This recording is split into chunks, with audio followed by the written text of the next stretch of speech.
Bonjour et bienvenue à la huitième vidéo d'une série de vidéos où j'enseigne l'unité de trigonométrie qui fait partie du cours de mathématiques 20, ce qui fait partie du programme curriculaire de la province de l'Alberta. Alors, on était rendu à l'exemple 3. Alors ici, on te demande de déterminer les côtés et les angles inconnus du triangle suivant. Alors, en fait, on te donne uniquement les dimensions, alors deux dimensions et euh, un angle. Alors, il faut toujours commencer en dessinant l'angle. Alors, je dessine toujours mon angle en premier. Voici mon angle de 64 degrés. Ok. Je finis de tracer le restant de mon triangle. Alors, je trace le triangle. Et alors, puisque cet angle-là, c'était l'angle B, ça veut dire que le côté opposé à angle B doit être côté petit b, qui est égal à 21.4. Alors là, je sais qu'il faut mettre ce côté-là ici, 21.4 ici. Et maintenant, le côté qui reste, 22.3, moi je peux le mettre comme je veux. J'aurais pu le mettre ici, mais personnellement, je préfère le mettre ici. Ok. Et ensuite, une fois que j'ai l'angle, le côté et le côté, on a presque le... Alors, il faut pas oublier le cas ambigu de la loi du sinus. Alors, n'essayez pas de déterminer, par exemple, le côté, désolé, l'angle C, sans avoir pris en compte le cas ambigu de la loi du sinus. Et le cas ambigu de la loi du sinus, c'est ce qu'on avait vu dans la vidéo précédente. Alors si vous ne savez pas trop de quoi je parle, allez voir la vidéo numéro 7 de cette série. Alors, première chose à faire serait de déterminer la hauteur de notre triangle. Et on fait ceci en utilisant l'angle de 64, l'opposé, le côté opposé, qui est la hauteur, et ensuite l'hypoténuse de 22.3. Alors le sinus de 64 est égal à côté opposé divisé par 22.3. La hauteur de mon triangle est de 20.043 comme je l'indique ici. Et c'est là qu'on applique le cas ambigu de la loi du sinus. On compare ce côté-là avec la hauteur, qui était de 20.043, et avec la longueur de l'autre côté. Alors on voit que ce côté-là, il est plus grand que la hauteur, il est plus grand que 20.04, mais il est plus petit que ce côté-ci. Et lorsque ceci est vrai, alors puisque euh, ce côté B, il est plus grand que hauteur, côté B est plus grand que hauteur, mais plus petit que 22.3, alors il y a deux solutions possibles, alors deux triangles possibles. Et ça, c'est ce que je vous avais indiqué en haut ici. Alors ce serait ce genre de situation, lorsque ce côté est plus grand que la hauteur, mais est plus petit que l'autre côté. Alors il y a deux solutions, c'est-à-dire deux triangles. Alors, le premier triangle ici, alors on va déterminer les mesures de ce triangle, c'est-à-dire qu'on va déterminer la valeur... oui, c'est ça, on va déterminer l'angle C, on va déterminer l'angle A, et aussi on va déterminer la longueur entre B et C. Ok. Alors on commence, j'ai ce côté-là, et j'ai l'angle opposé. Alors j'ai 21.4 et j'ai l'angle opposé à celui-ci. Alors je vais utiliser bien sûr la loi du sinus et je peux déterminer les autres mesures. Alors par exemple, on va déterminer l'angle C ici en premier. Alors ma proportion de la loi du sinus, je vais l'écrire comme étant 21.4 divisé par le sinus de 64. Ceci doit être égal à 22.3 divisé par le sinus de l'angle C. Et c'est ce que j'écris ici. Et alors je fais 22.3 fois le sinus de 64 divisé par 21.4 qui me donne une valeur qui serait le rapport du sinus de C, et c'est là où il faut faire la fonction inverse du sinus pour obtenir l'angle. Alors j'obtiens un angle de C de 69.5. Une fois que j'ai cet angle de 69.5 et que je sais que cet angle ici, il est de 64 degrés, je sais que la somme des trois angles dans un triangle est de 180 degrés. Alors je fais 180 moins 64 moins 69.5 pour obtenir cet angle ici de 46.5. Alors l'angle A est de 46.5. Et finalement, Puisque maintenant j'ai l'angle opposé au côté BC, je peux déterminer la longueur du côté BC. Encore une fois, je vais établir ma proportion de la loi du sinus. Alors je dis 21,4 divisé par le sinus de 64 doit être égal au côté BC divisé par le sinus de A, et l'angle A, on avait déterminé que c'était 46,5. Alors voici ma proportion ici, c'est ce que je viens tout juste de dire.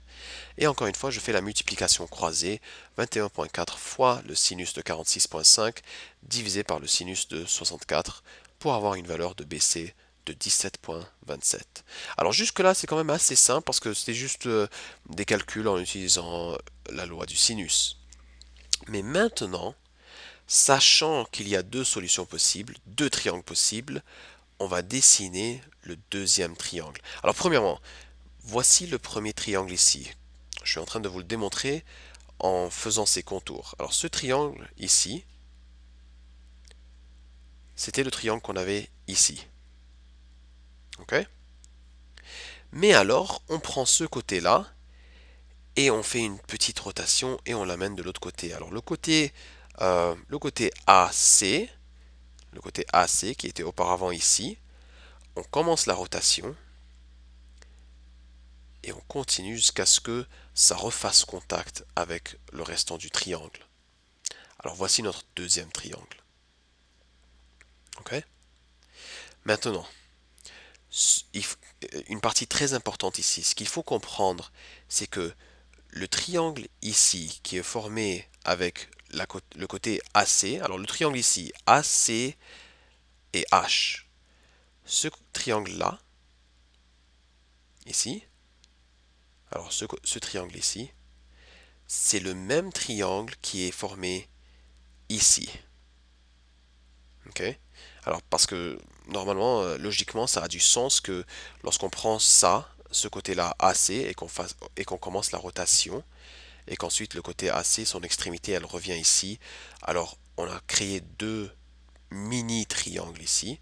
Alors le premier triangle ici, c'était ça, et le deuxième triangle, c'est celui-là.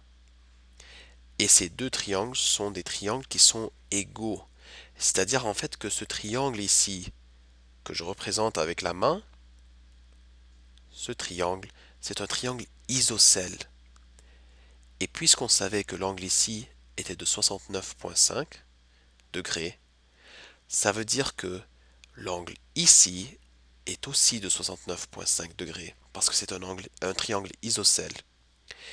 Et encore, puisqu'on sait que cet angle-là est de 69,5 degrés, on peut déterminer la nouvelle mesure de l'angle obtus-angle C.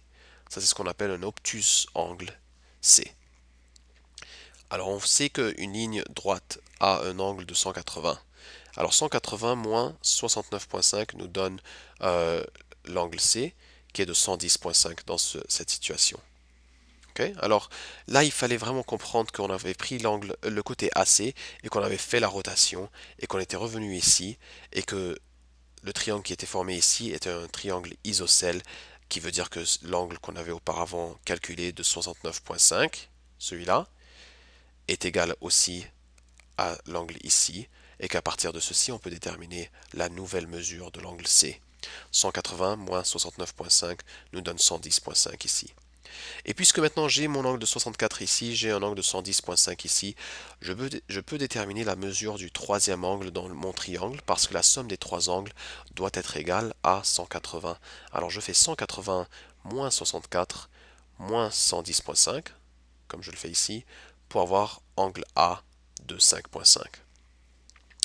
Et finalement, la mesure qui me manque. Alors, j'ai l'angle ici, j'ai cet angle-là, j'ai cet angle-là, j'ai la longueur AC, j'ai déjà la longueur AB. La mesure qui me manque dans ce triangle, c'est la longueur BC. Et je peux faire ceci en utilisant la loi du sinus parce que j'ai l'angle opposé ici qui était de 5,5. Alors, encore une fois, on établit la proportion de la loi du sinus. C'est-à-dire que côté 21,4 divisé par le sinus de 64, ceci doit être égal à côté BC divisé par le sinus de l'angle 5,5. Je fais la multiplication croisée, 21,4 fois le sinus de 5,5 divisé par le sinus de 64 pour obtenir une longueur de BC de 2,28. Okay. Alors c'est exactement comme ça qu'il faut résoudre ce genre de questions. Alors si je vous donne une question comme ça, loi du sinus, il faut que vous regardiez ça. Et non seulement loi du sinus, désolé, c'est pas juste la loi du sinus. Mais si je vous donne un exemple où vous avez côté-côté angle, comme ça, alors c'est-à-dire vous avez côté, côté, angle. Alors si je vous donne un exemple comme ça, c'est là où il faut que vous fassiez ces démarches-là, où vous allez déterminer les mesures du premier triangle, ensuite vous allez faire la rotation du côté AC, et vous allez déterminer les mesures du deuxième triangle, s'il y a deux triangles. L'exemple 4, c'est encore une fois, c'est la même chose, c'est la même idée. Euh, alors, dans le triangle ABC, l'angle A est égal à 30. Première étape, on dessine l'angle de 30 degrés. Le côté A, petit a, c'est-à-dire le côté opposé à l'angle de 30, est de 24 cm. Alors voici le côté opposé, 24 cm. B, c'est 42, alors ça c'est celui que je vais mettre ici. Détermine les mesures manquantes, arrondis tes réponses à l'unité près. Alors encore une fois, j'ai angle côté-côté, ou côté-côté angle. Il va falloir qu'on fasse attention au cas ambigu de la loi du sinus. Okay. Et alors pour faire ceci, je dois premièrement déterminer la hauteur de ce triangle. Le sinus de 30 est égal à la hauteur divisé par 42. La hauteur est égale à 21. Alors une fois qu'on a déterminé que la hauteur est égale à 21, puisque 24 est plus grand que la hauteur, mais est plus petit que l'autre côté, alors encore une fois, il y a deux triangles possibles. Alors, mon premier triangle ressemblerait à ceci, et mon deuxième triangle ressemblera à cela, où le côté CB a fait une rotation, et où l'extrémité B, elle est allée comme ceci, comme ceci, comme ceci, et ensuite elle est remontée, et voilà extrémité B. Okay. Alors, je détermine les mesures du premier triangle. Euh, alors, j'ai 24, j'ai 30 degrés. Alors, je peux déterminer angle B en premier, si vous voulez. Oui, on peut faire ça. On peut déterminer l'angle B en premier. Je vais utiliser la loi du sinus, parce que j'ai le côté et j'ai l'angle opposé au côté. Alors, j'établis ma proportion, encore une fois. 24 divisé par le sinus de 30 est égal à 42 divisé par le sinus de B. C'est ce que je fais ici. 42 fois le sinus de 30 divisé par 24. Alors 42 fois le sinus de 30 divisé par 24 me donne 0,875, ce qui serait la valeur du rapport de sinus de B. Alors je fais l'inverse du sinus, 0,875, pour obtenir un angle de 61,04 pour B. Puisque j'ai déjà l'angle de 30 degrés ici, et j'ai mon angle de 61,04 degrés ici, je peux déterminer cet angle-ci en faisant 180 moins 30 moins 61,04, comme je le fais ici, pour avoir 88,96 pour l'angle C. Et puisque maintenant j'ai la valeur de mon angle C, je peux déterminer le côté opposé à l'angle C, c'est-à-dire le côté BA. Alors j'établis encore une fois mon rapport de sinus, du sinus. 24 divisé par le sinus de 30, forcément doit être égal à AB, ou BA, divisé par le sinus de 88,96. C'est ce que je fais ici. Je détermine alors que la longueur BA est égale à 48. Alors là, je viens de déterminer toutes les mesures de ce triangle-là. Maintenant, il faut déterminer les mesures de l'autre triangle. Alors, voici CB, ce qu'il était auparavant dans ce triangle ici. Mais le B, on l'avait pris, on avait fait une petite rotation et maintenant il se retrouve ici. Alors, ce qu'il faut comprendre ici, c'est que le triangle que je suis en train de vous montrer là avec la main, ce triangle, c'est un triangle isocèle. C'est-à-dire que l'angle ici, 61,04, c'est aussi l'angle ici. Ce qui nous aide à déterminer la nouvelle mesure de l'angle B, car 180 moins 61,04 nous donnerait 118,96. Ça, c'est la mesure de l'angle B. Maintenant, pour déterminer la mesure de l'angle C, puisque j'ai déjà la mesure de deux triangles, désolé, j'ai la mesure de deux angles dans mon triangle, je peux déterminer la dernière mesure ici en faisant 180 moins 30 moins 118,96 pour avoir angle C ici. Angle C de 31,04.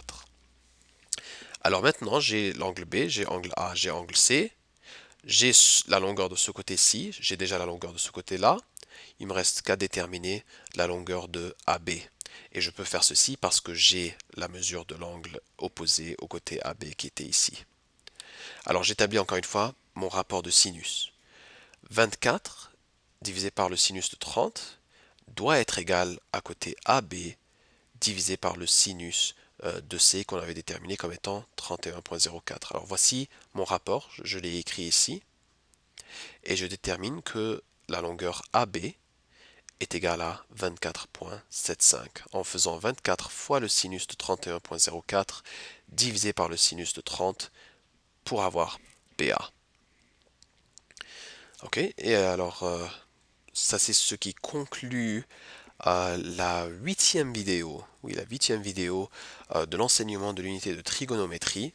À ce point-ci, je recommanderais que vous travailliez sur les questions à la page 108. Alors ces questions-là ont directement à faire avec le camp ambigu de la loi du sinus, ainsi que sur les questions aux pages 22 et 23 de ce livret. Alors, page 22 et 23 de ce livret. Et encore une fois, ce fichier PDF, alors ces réponses-là, je vous les ai mis sur Schoolzone. Alors vous pouvez accéder à ces réponses, voir ces réponses sur Schoolzone. En fait, tout ce fichier, vous pouvez le retrouver sur Schoolzone. Mais alors voilà, c'est ça la conclusion de la huitième vidéo. Et finalement, la dernière vidéo, normalement, devrait être celle de la loi du cosinus. Allez, courage.